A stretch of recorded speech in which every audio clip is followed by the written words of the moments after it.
Dalam operasi militer yang berlangsung cepat, pasukan Rusia melancarkan serangan ke posisi pasukan Ukraina yang diyakini bersembunyi di sebuah liang perlindungan di wilayah sengketa di timur Ukraina.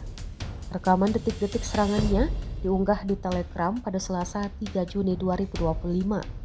Menurut laporan dari Kementerian Pertahanan Rusia, unit tempur mereka berhasil mendeteksi keberadaan tentara Ukraina yang tengah berlindung, lalu melemparkan bahan peledak ke dalam liang tersebut.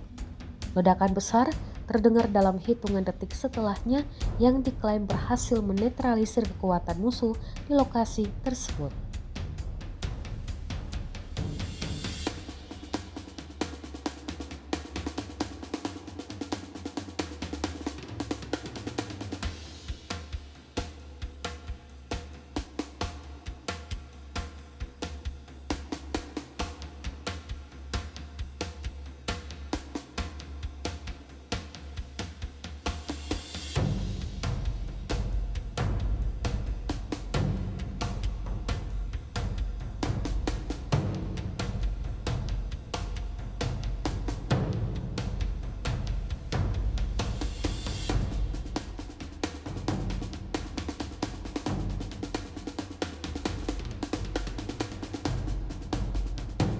Download Tribun X sekarang, menghadirkan lokal menjadi Indonesia.